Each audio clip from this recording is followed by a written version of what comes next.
Basically, the mission or the purpose of Wings is to address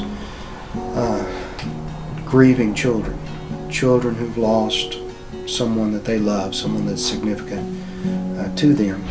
We recognize that children grieve. In fact, there are a lot of times they're the unforgotten griever in the family. We assume that they're just going to be kids and they'll be fine and just kind of dismiss it while the adults do their own grief work. But what we know about it is that kids do grieve.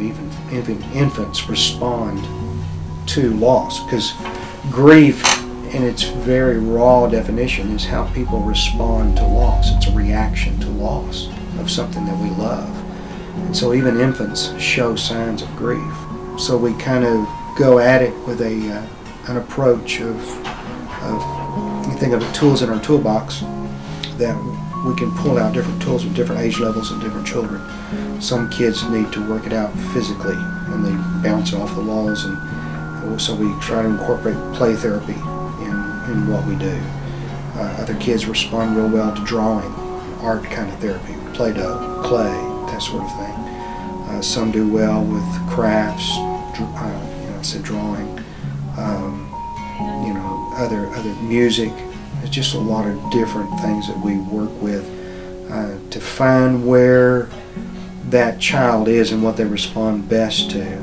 Sometimes they do best by writing letters to the ones they've lost, telling a story in their own way, and which is, by the way, what we do with adults a lot of times too. So we get them to tell that story, and that's a part of the grieving process that helps them through. As adults, we think that children should grieve the same way that we do, but you also have to keep in mind development, and in an adult thinking that a child should grieve like them, that means they should cry or they should be sad, or they don't sometimes think they should be outside playing, they're doing their normal things, whereas when a child grieves, that's normal for them. It's like their attention span kind of, they can only focus on this sad thing for so long, and then they need a distraction from it and then come back to it later. And it's the same focus for development. If they lose someone in their life, a significant person in their life at 5, their understanding of it at 10 is going to be totally different, and they're still going to be grieving and grieving other things at that point.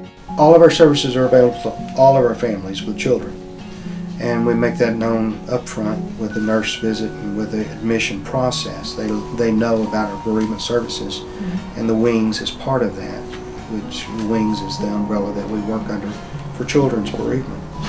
And so we make it available to them. What I tell people all the time, we kind of crack the door open and say, this is available, this is a resource available to you. And a lot of times what happens is we start out with information. We have brochures and information that we give about that details children's grief, what it is and what it is and how it differs from adults. And then we'll oftentimes get referrals to come in on a one-to-one basis. And so we go in, either myself or my assistant will go in and meet with a family, meet with a child, answer questions, kind of work with it that way. And then if there's to be more involvement, then we're in the process of restarting our support groups to where it's just a support group setting for children.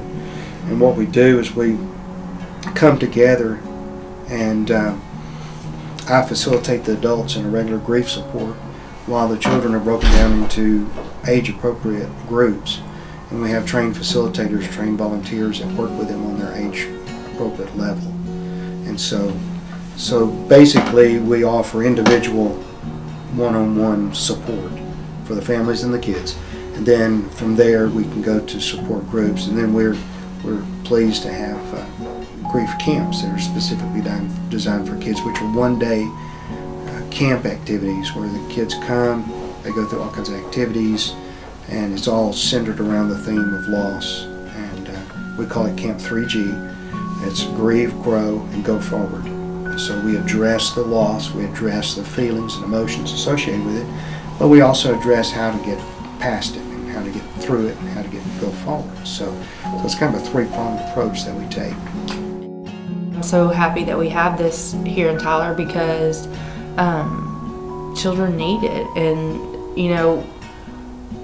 in the school system, how many kids lose someone they're close to. It doesn't have to be a family member. It's just someone that they're significant to. It doesn't. Not always is your family blood related. You're close to other people as well, and it has a significant impact on the rest of your life, and it changes, and you have to adjust to that.